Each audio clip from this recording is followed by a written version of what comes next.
स्वागत है सभी का आज के इस चैनल में जिसका नाम है लर्निंग विद सक्सेस पॉइंट।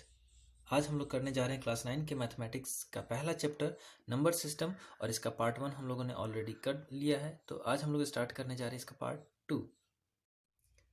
अब चलते हैं नेक्स्ट टॉपिक पर और ये देखते हैं कि आखिर किसी डेसिमल वाले नंबर्स को देखकर हम लोग पहचानेंगे कैसे कि वो रेशनल नंबर है या इर्रेशनल नंबर। तो सबसे पहले अगर हम डेसिमल नंबर की बात करें तो इसको दो पार्ट्स में डिवाइड किया गया है। पहला है टर्मिनेटिंग नंबर और दूसरा है नॉन टर्मिनेटिंग नंबर्स। तो टर्मिनेट मतलब होता है समाप्त हो जाना। समाप्त हो जाना मतलब कौन सा नंबर है जो समाप्त हो जाता है। असल में समाप्त हो जाना कहने का मतलब है कि वैसे डेसिमल नंबर जो डेसिमल के बाद कुछ फिक्स्ड पोजीशन तक जाके रुक जाते हैं, जैसे 4.51। इसमें पॉइंट के बाद ये नंबर सिर्फ 2 ही डिजिट तक गया है, जैसे 6.30312। तो ये सारे के सारे टर्मिनेटिंग नंबर्स के एग्जाम्पल्स हैं। अगर हम लोग नॉन टर्मिनेटिंग की बात करें तो फिर से नॉन टर्मिनेटिंग को दो भागों में डिवाइड किया गया है। पहला है रेकरिंग और दूसरा है नॉन रेकरिंग। अब ये रेकरिंग क्या होता है? सबसे पहले तो हम लोग ये समझे कि टर्मिनेटिंग और नॉन टर्मिनेटिंग, जैसा कि यहाँ पर अभी हम लोगों ने देखा कि टर्मिनेटिंग वैसे डेसिमल नंबर को बोलते हैं जो डेसिमल के बाद कुछ फिक्स पॉइंट तक जाके रुक जाते हैं। लेकिन नॉन टर्मिनेटिंग ये रुकते नहीं, ये बस चलते जाते हैं चलते जाते हैं। जैसे कि 5.3333 और बस 33 आते ही जाता है आते ही जाता है। तो ऐसे नंबर को हम लोग बोलते हैं नॉन टर्मिनेटिंग। या फिर 7.12340197210 ऐसे बस बढ़ते ही जाते हैं, ये कभी कटते ही नहीं है। तो वैसे डेसिमल नंबर जिनका डेसिमल एक्सपेंशन समाप्त ही ना हो, तो वैसे डेसिमल नंबर को हम लोग बोलते हैं नॉन टर्मिनेटिंग नंबर्स। अब ये नॉन टर्मिनेटिंग को फिर से दो पार्ट्स में डिवाइड किया गया है। पहला है रेकरिंग। रेकरिंग का मतलब होता है कि डेसिमल के बाद जितने भी डिजिट्स हैं उसमें नंबर्स सेम टू सेम या डिजिट सेम टू सेम आते हैं। जैसे यहाँ पर 333 ये बार बार, यानी कि अगले इस 3 के बाद क्या आएगा वो हमको पता है, फिर से 3 आएगा, उसके बाद फिर से 3।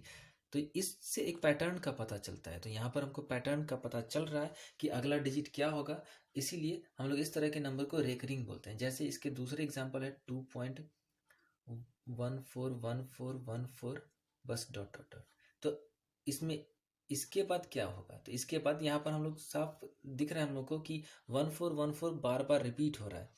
तो रेकरिंग यानी कि हम इसको ऐसे भी बोल सकते हैं जो रिपीटिंग नंबर्स हो। यहाँ पर 1414 ऐसे डिजिट्स हैं जो बार बार रिपीट हो रहे हैं, इसलिए इनको हम लोग रेकरिंग बोलते हैं। और ये जरूरी नहीं कि ये सिर्फ एक ही डिजिट या सिर्फ 2 ही डिजिट रिपीट हो, ये इससे ज़्यादा भी रिपीट हो सकते हैं।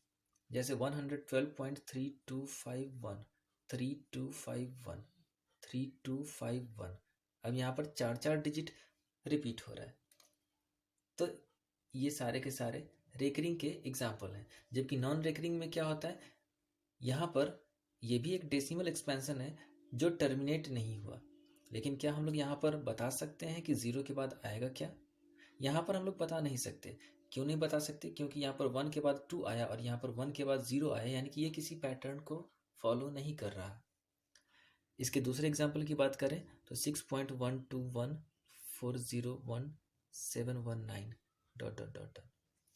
तो इस तरह के नंबर जो बार बार रिपीट नहीं हो, जिनका डेसिमल एक्सपेंशन टर्मिनेट नहीं कर रहा हो और उसमें डिजिट रिपीट भी नहीं कर रहे हो, तो वैसे डेसिमल एक्सपेंशन को हम लोग बोलते हैं नॉन रेकरिंग, नॉन टर्मिनेटिंग और नॉन रेकरिंग।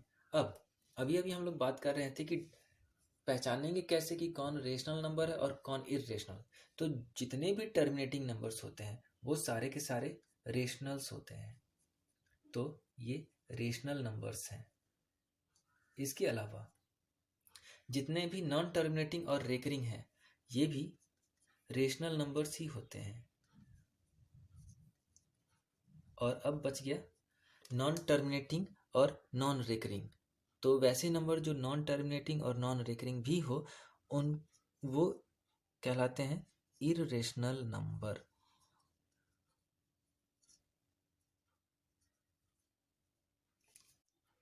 तो अब हम लोग कुछ एग्जाम्पल से समझते हैं कि आखिर ये टर्मिनेटिंग और नॉन टर्मिनेटिंग हम लोग पता कैसे करेंगे। तो पहला सवाल है 35/10। अब हमको पता कैसे चलेगा कि ये टर्मिनेटिंग है या नॉन टर्मिनेटिंग।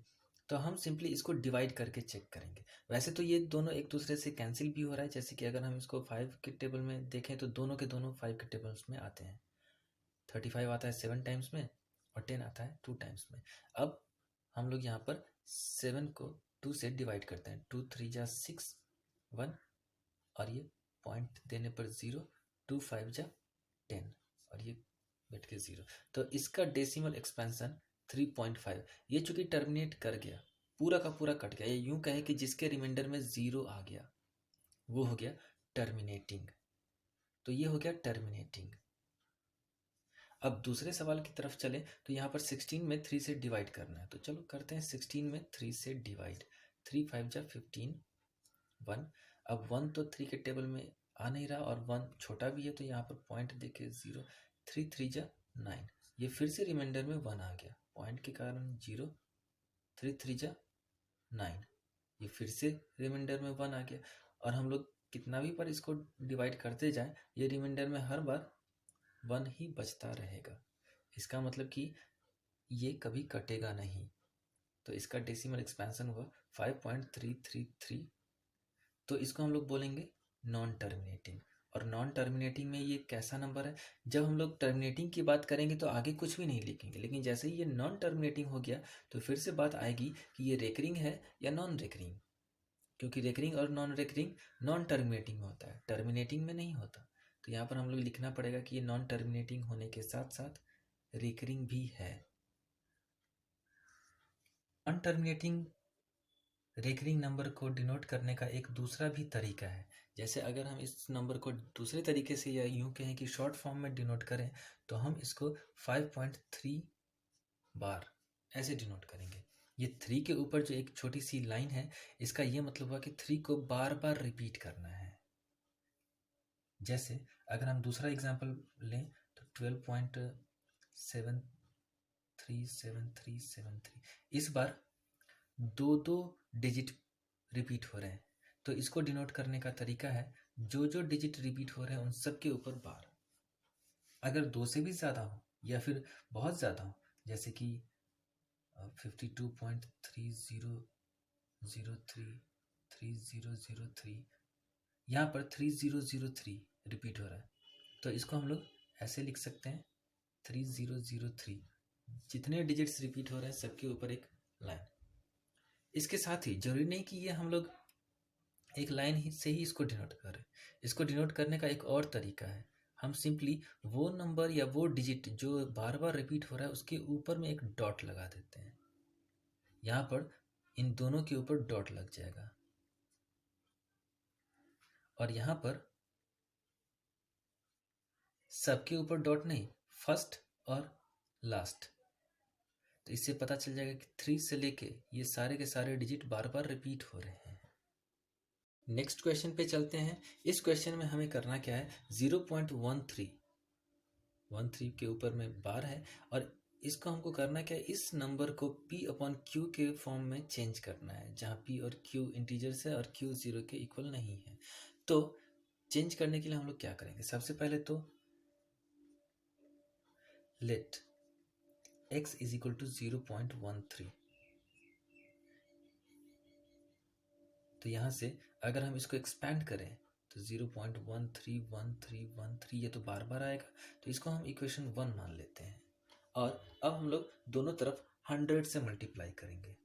तो यहाँ पर लिखना पड़ेगा मल्टीप्लाई बोथ साइड्स बाय 100। लेकिन अब सवाल यहाँ पर ये आता है कि आखिर हम इसको 100 से क्यों मल्टीप्लाई करें? क्या इस तरह के हर सवाल में 100 से ही मल्टीप्लाई करेंगे? नहीं। असल में यहाँ पर होता क्या है, यहाँ पर 2 डिजिट के ऊपर में रेकरिंग है, इसीलिए हम एक पर 2 0 लगा के मल्टीप्लाई कर रहे हैं। अगर यहाँ पर सिर्फ एक ही डिजिट पर, जैसे कि अगर मेरा सवाल होता 0.3, यहाँ पर सिर्फ एक ही डिजिट के ऊपर में रेकरिंग है, तो हम लोग सिर्फ 10 से मल्टीप्लाई करते हैं दोनों तरफ। और अगर यहाँ पर 3 डिजिट पे होता रेकरिंग तो हम लोग 1000 से दोनों तरफ मल्टीप्लाई करते हैं। तो चलो अब इक्वेशन 1 में 100 से मल्टीप्लाई करते हैं, तो हमें एक नया इक्वेशन मिलेगा जैसे ही हम इस नंबर में 100 से मल्टीप्लाई करेंगे ये पॉइंट यहाँ पर आ जाएगा। तो इस तरह से इक्वेशन 2 मिला। अब इक्वेशन 2 में से इक्वेशन 1 को सब्ट्रैक्ट करते हैं। तो सब्ट्रैक्ट करने से पहले हम दोनों इक्वेशंस को लिख लेते हैं।